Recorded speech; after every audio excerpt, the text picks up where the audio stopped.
not arrived yet. In order to make space for them, anybody doesn't have a seat, who's in the back row or in the corners here, if we could kindly ask you to vacate the room.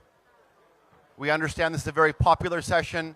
We appreciate your interest. However, we need to make space for the soon-to-arrive Russian delegation.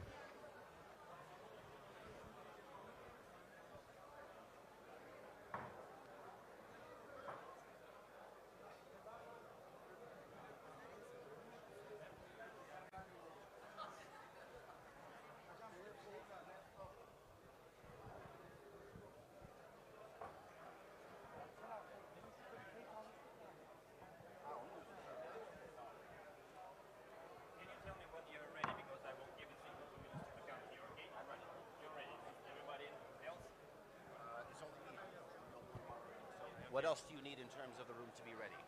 Only room. Okay. So, are you okay with the backside being open like this? Nothing to do about it right now. I've already made 2 announcements. We understand.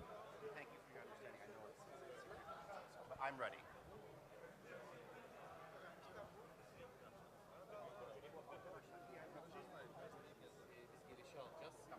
Ondan sonra öne yere oturacağız. Fotoğrafçılar. Kameramanlar. Biz yine Türkçe yapmak için görüntüyü engelliyoruz.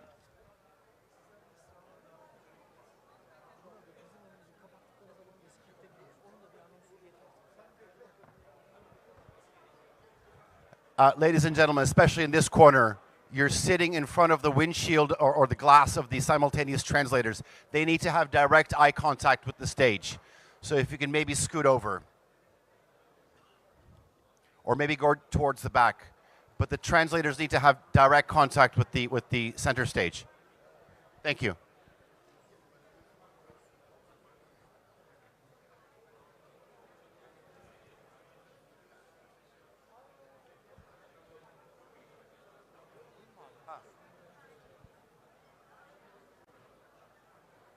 We're just moments away from one of the most popular sessions here at the Antalya Diplomacy Forum. ADF Talks Russia will be hosting the country's longest-serving foreign minister, His Excellency Mr. Sergey Lavrov, in just a moment here at ADF.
Değerli arkadaşlar, basın mensupları, çok teşekkür ederiz. Ladies and gentlemen, members of the press, thank you.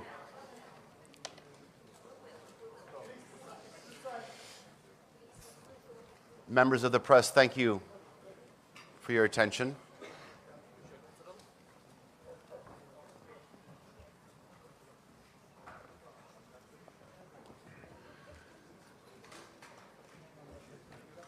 Ladies and gentlemen, distinguished guests, welcome to ADF Talks Russia, which is a one-on-one conversation at a time when the global diplomatic landscape is under, I think it's fair to say, extraordinary pressure and transition. We are joined today by His Excellency Mr. Sergey Lavrov, the Minister of Foreign Affairs for the Russian Federation. As we all know, he is a seasoned statesman and one of the most enduring figures in global diplomacy. Mr. Lavrov has served as Russia's top diplomat since 2004. From the UN Security Council to the Geneva talks and beyond, he has shaped and responded to pivotal moments in global affairs over the past 2 decades. Today, with Europe's security architecture and infrastructure under immense strain and the global order fragmenting into competing visions, we're wondering about Russia's posture, its strategy, its alliances, and worldview.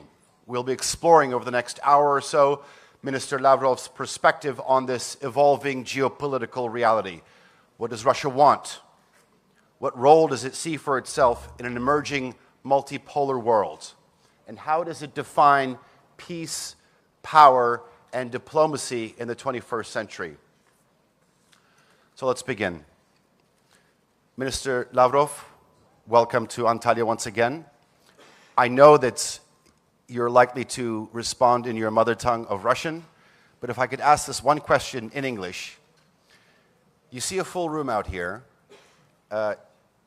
I think after President Recep Tayyip Erdogan, you are by far the most popular figure here. How does it feel to be a diplomatic rock star? Well, I think if we have heads of state being a real rock star, then there is nothing wrong with diplomats to be what they are. And if people like it, if people believe this is fun, so be it. Well, I think, as they say, the proof is in the pudding. It's a full room. Next year, we should be asking for maybe the Aspendos Ancient Theater, just about 14 kilometers from here. It can fit 14,000 people, I think. Anyway, last year I had the privilege and honor to share the same stage with you. And one of the things that you tried to emphasize was the rise of the multipolar world.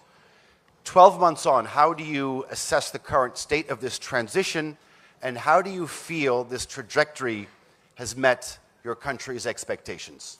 Well, I think the trend became even stronger. More and more countries, big countries, medium-sized countries, small countries, would like to have an equal say in the world affairs, in full conformity with the United Nations Charter, which says that the United Nations is based on sovereign equality of states. And more countries want to determine their life themselves, to have fair treatment, to have fair competition in economy, trade, in other areas, just in line with the principles of globalization, which were promoted by our Western friends, especially by the United States, for so many decades. And when everybody became persuaded, the globalization stopped, and what we observe is fragmentation of the world economy. This is the time of uncertainty, I would say. Nobody knows how the situation with world trade and investment is going to end. Well, there would be no end. How it is going to evolve, I would say, because there would be new twists in this situation. But generally speaking, about multipolarity, it is gaining ground, no doubt about this. Not only big countries like China, India, Brazil, Turkey, Indonesia, Egypt, South Africa, many others. They believe that they deserve a say in world affairs. And therefore, multipolarity is a chance for the United Nations Charter principles to be materialized. Because before, during this globalization, especially during Cold War, the sovereign equality of states was never respected by our Western colleagues. If you retrospectively consider history after World War II and creation of the United Nations, there was no single conflict where the West, the leaders of the West, would be treating parties to a conflict as equals. I understand that this might sound idealistic and maybe this equality would never be brought to life. But the principles of the Charter, drafted by the founding fathers, they already provided for multipolarity. Just like they provided for respect for human rights, respect for the right of nations to determine their fate themselves, and this is also on the rise. Manifestations are plentiful. It is very important to underline that in our vision of multipolarity, as we promote this concept with our partners in Shanghai Cooperation Organization, in BRICS, in Eurasian Economic Union, the concept of multipolarity does not exclude the West. It embraces everybody, just like the Charter instructed us. I see no reason why China and the US shouldn't have good relations, why Russia and the US shouldn't have good relations, why everybody shouldn't be treated with respect and with understanding of national interests. I had some contacts with the members of the Washington administration, and I liked the message which they were carrying. I'm not quoting, but in essence, the message was that the foreign policy of the United States is based on national interests of the United States. At the same time, the United States recognizes that other countries also have their national interests. And those interests would never coincide fully, maybe even half of these interests would not be similar. But when the interests, especially the interests of big countries, coincide, it is essential for them to find ways to materialize them into mutually beneficial economic, logistical, and other projects. While when these interests contradict each other, it is the responsibility and duty of countries, especially if we speak about big powers, not to allow these differences to degenerate into confrontation, especially the hot confrontation. And this is something which we absolutely support. We have been acting the same way throughout our history. And the last element of this multipolarity, in our common region, the security issues after World War II have been addressed from the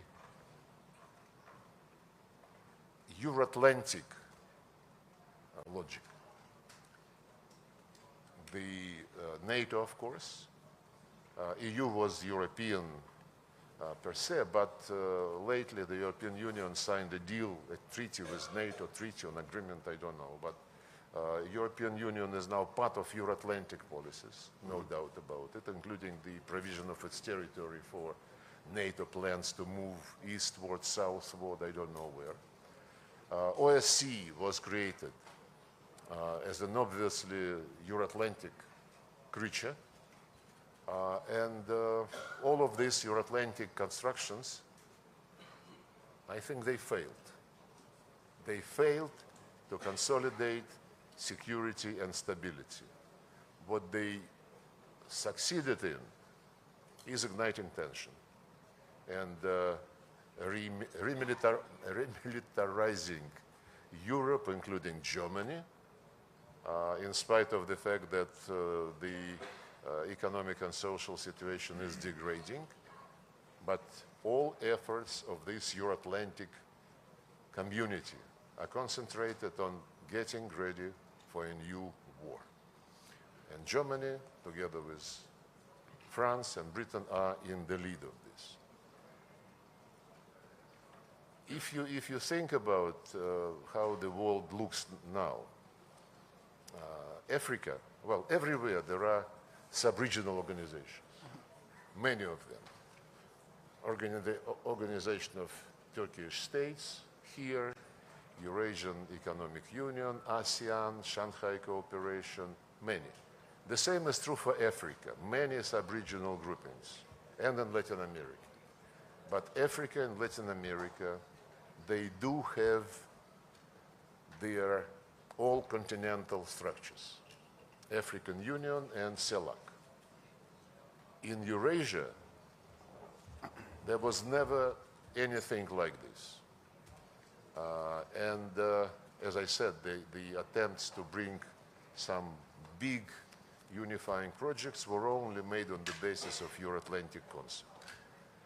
President Putin, last year when he spoke in the foreign ministry, he suggested to consider the discussion of a potential security architecture in Eurasia as a continent.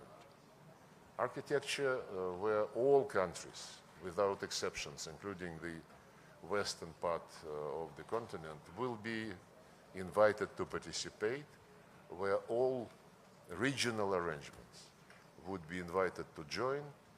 And actually we have, some years ago, started building bridges between Shanghai Cooperation and Eurasian Economic Union and ASEAN, Shanghai, ASEAN. We have been also planning contacts between these groups and, for example, Gulf Cooperation Council, which is also a security but also an economic organization.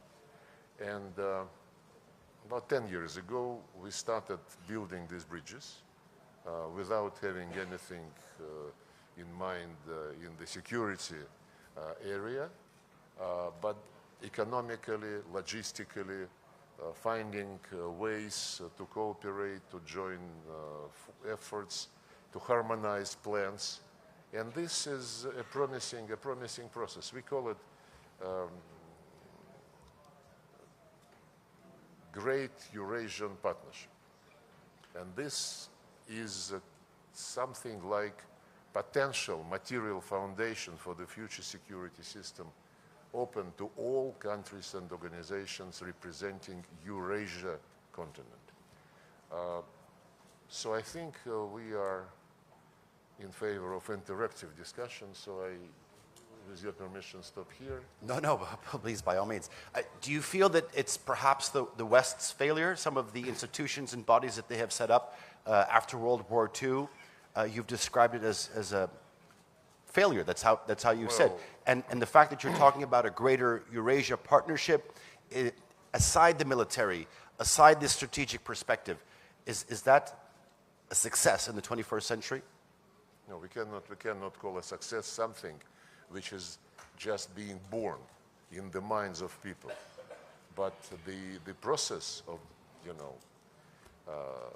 analyzing the situation is based on the failures of the Euro-Atlantic models of security. NATO should have been dissolved in the first place. after the Soviet Union ceased to exist, after the Warsaw Treaty ceased to exist. And there were voices in the West saying, guys, let's now concentrate on OSCE. Let's give it some push, and let's be all in one organization. NATO, you know, the promises given to Gorbachev, then Back to 1991. Yeltsin, then to Yeltsin, and there are memoirs where some people ask, why didn't you insisted on a written guarantee when Jim Baker said NATO would not move an inch to the west, to the east? My answer, it just occurred to me. You know, in the Russian history, since 17th, 18th century, when the trade was booming, nobody signed any contracts. They shook hands. Was a word of honor? They shook hands, the word of honor, and it was never violated. So probably those who were running NATO at the time of we are discussing didn't have any relatives in the former Tsarist Empire, which is not my fault, and did not inherit those traditions. But NATO not only stayed, remained, it was basically announced that this would be the only organization which can guarantee your security. 1999, Istanbul, summit of OSCE. The solemn declaration is adopted, which among other things said, security is equal and indivisible.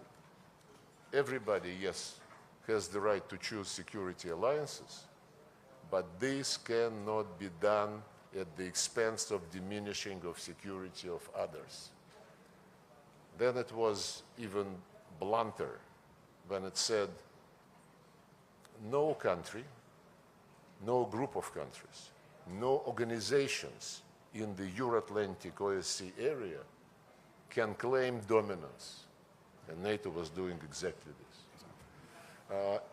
And when Putin came to power, was elected president, he was repeatedly warning about very dangerous nature of this course. 2007 in Munich, if you re-listen it now, it was very far-sighted, unfortunately. Then 2008, NATO summit in Bucharest, which was also followed by a Russian NATO summit. I was there with President Putin. And when it was announced that Germany and France did not allow to pass a decision formally launching negotiating process for Georgia and Ukraine to be admitted to NATO, the Germans and the French were proud. They said, but they included in the declaration the statement that Georgia and Ukraine will be in NATO. When Putin asked Merkel, what is the difference? She said, no, this is just a political statement. And what we managed to avoid was a legal process to be launched. But frankly, it's childish. Because Saakashvili lost his brains a few months after Bucharest, when he ordered the attack of the Russian peacekeepers in South Ossetia, violated the OSCE-endorsed agreement, and so on and so forth. Then, in 2010, in Astana, this was the last summit of OSCE so far, the Istanbul formula was repeated verbatim. No organization can claim dominance, no one strengthens his security at the expense of security of others. The lady is uncomfortable, you think? No, but there is some commotion all the time here.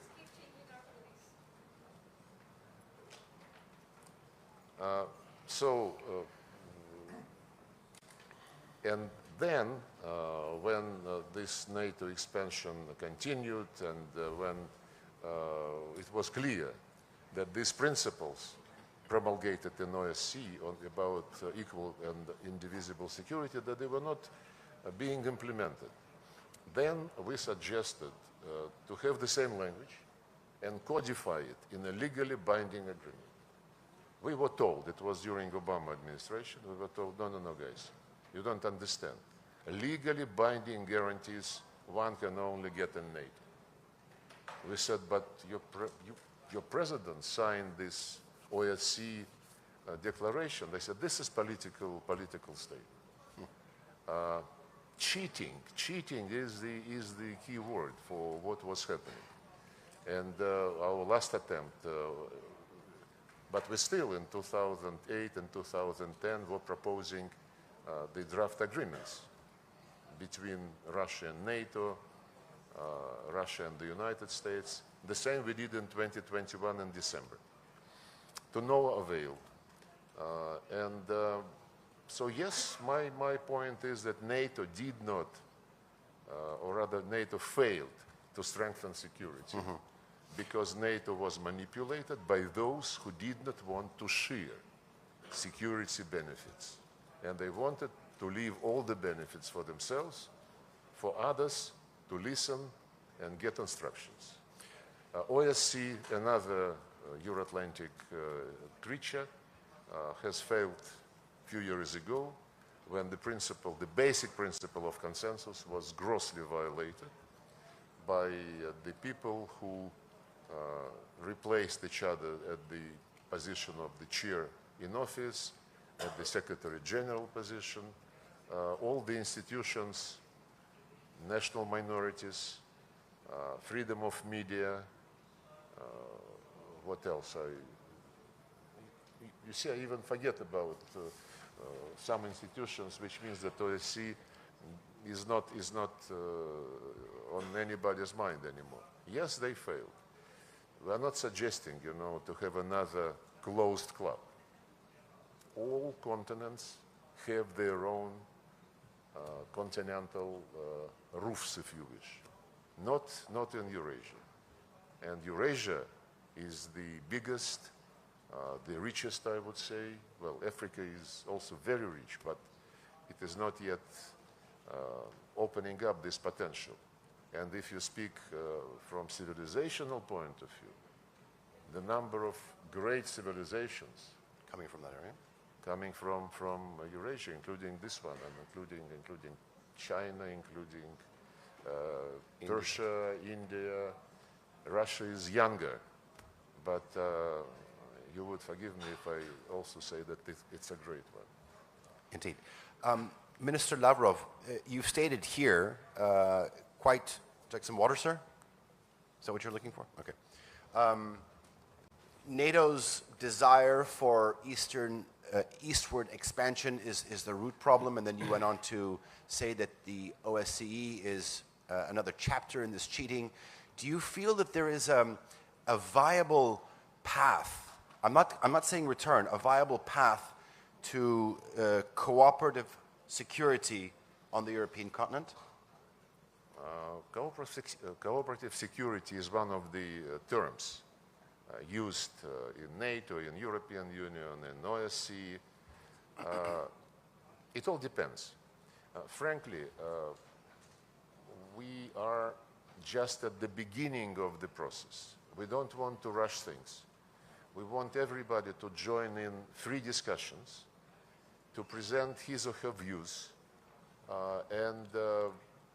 I mentioned repeatedly that a couple of years ago, President Lukashenko of Belarus convened a first conference on Eurasian security. The second one was last fall. I participated in both. And the third, it is an annual feature. Invited to this conference were not only like-minded countries, but also members of NATO and European Union, some other Europeans like Serbia, Hungary, of course, participated in both of them, Slovakia, and the list of invitees would be growing. it is not against anybody.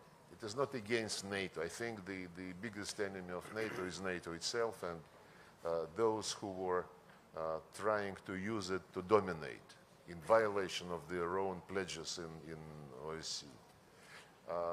But the fragmentation process, which I mentioned, which is taking place in the world economy, it is also reflected in the security area, the discussions of NATO, the scares of Europeans, that they would be left to their own devices.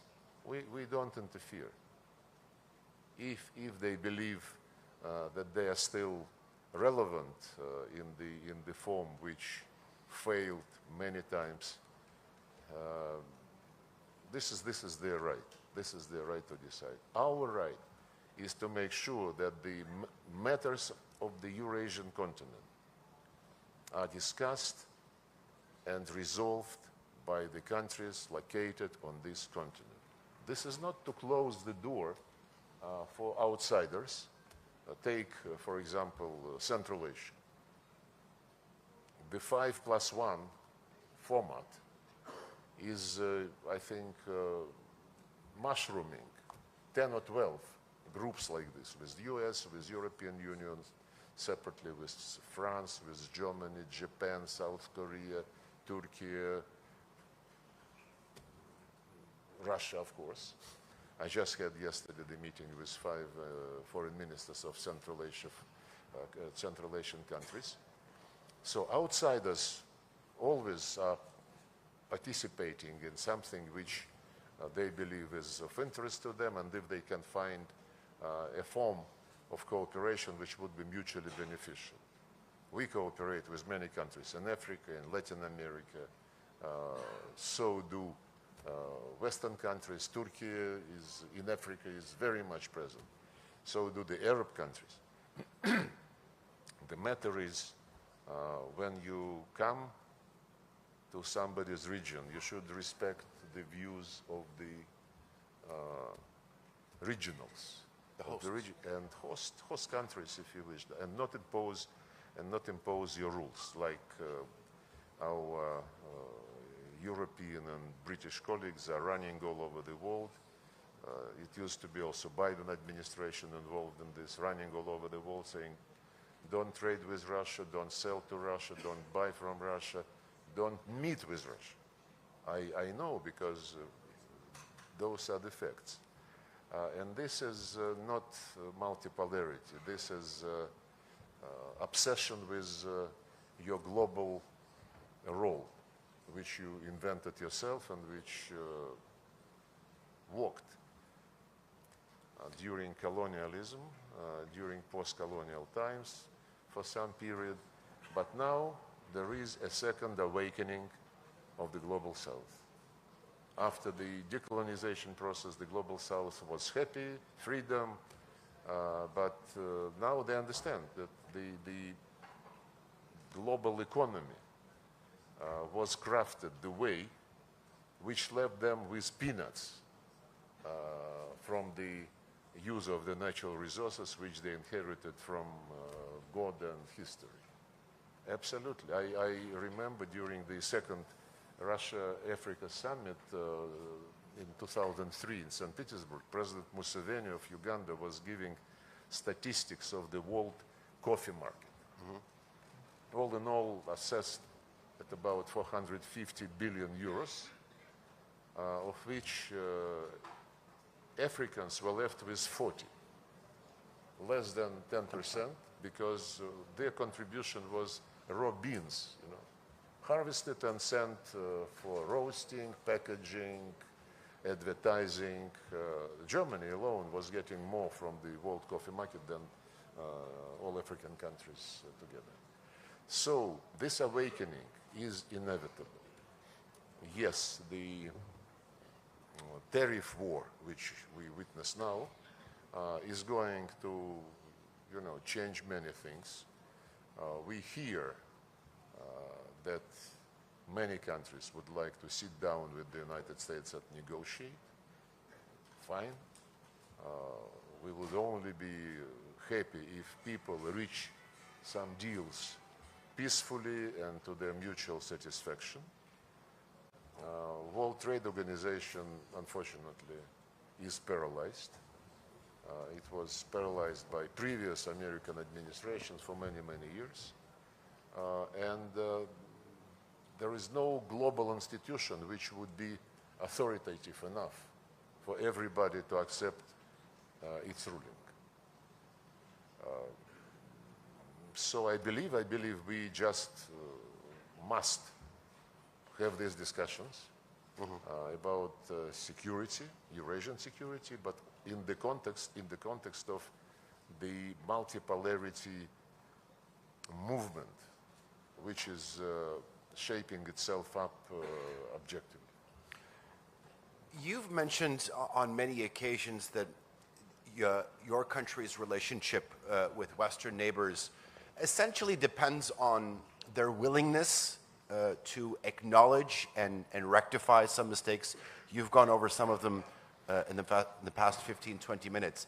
But I want to ask, and we talked about the US administration, how is it like to have Donald Trump on the other side?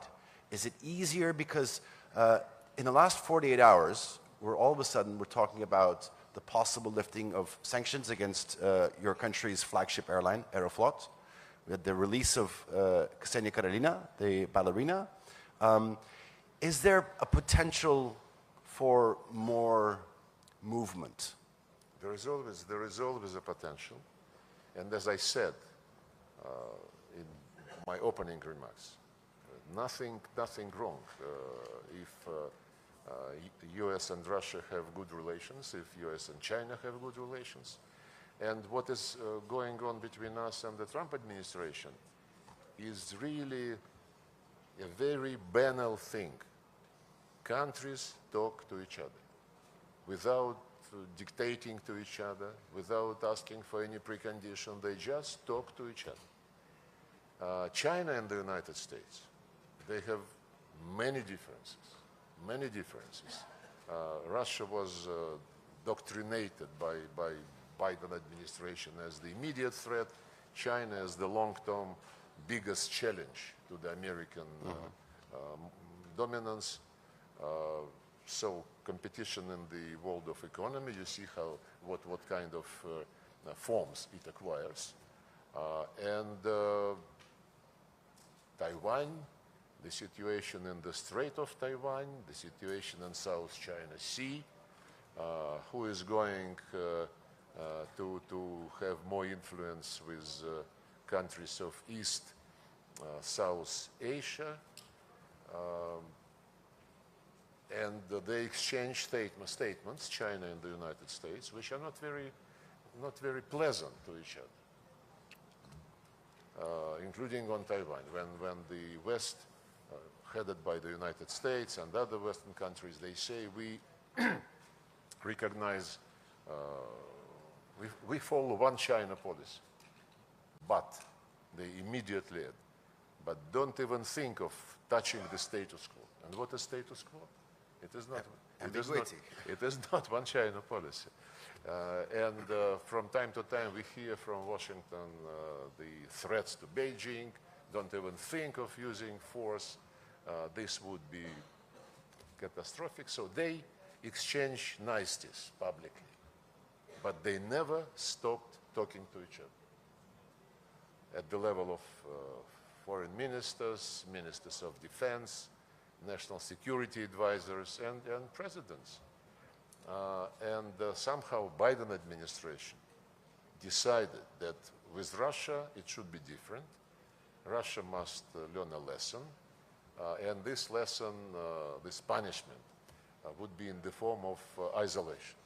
Stupid, to put it very politely, and not talking to each other.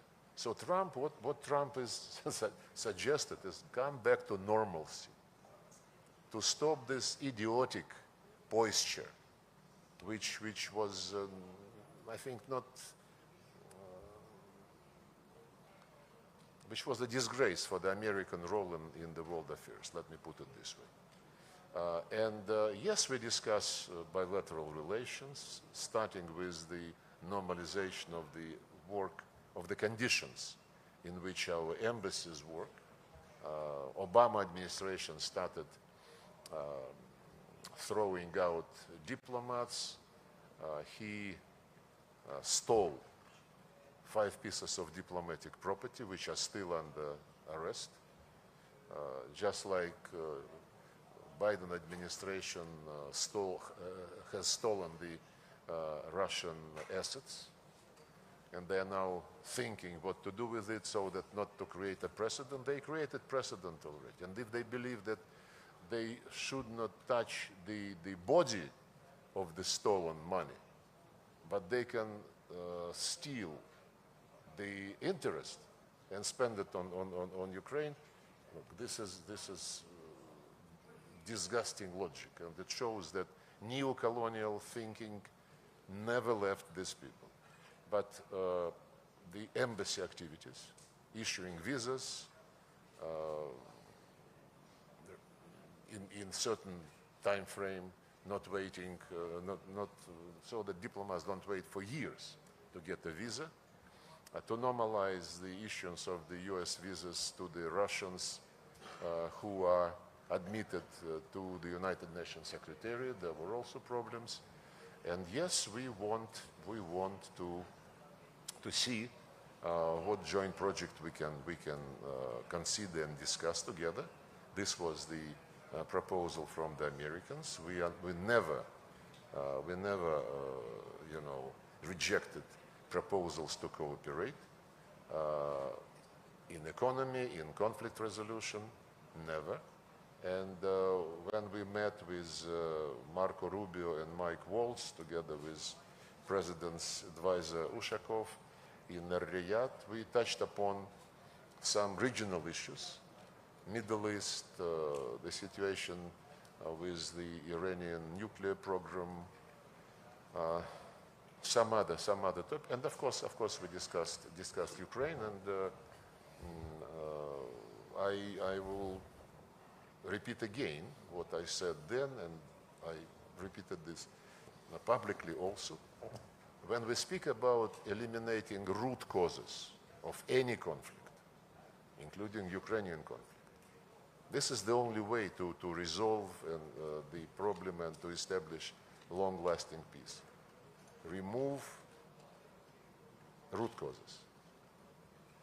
President Trump was the first and so far, I think, almost the only one among the Western leaders who repeatedly, with conviction, several times stated that it was a huge mistake to pull Ukraine into NATO. And this is one of the root causes which we quoted so many times. They also mention now another thing which related to the root causes, namely territorial issue. Mm-hmm.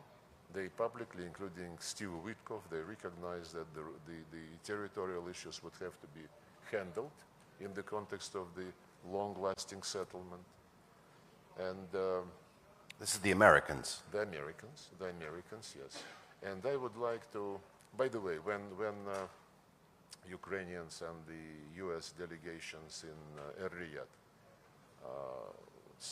agreed on some paper in favor of 30-day ceasefire, this was done in the context of the Americans saying NATO and territories inevitable. No NATO and discussion on the status of territories. Ukrainians and the people like Macron, Starmer, and Ursula von der Leyen, now they say Ukraine is in favor and Russia is against the ceasefire. But they lose sight, I think, on purpose, from the nuances, as Putin called them, NATO and territories. Because it is in the context of these aspects that the American proposal was put forward. Immediately after this was mentioned by the Americans,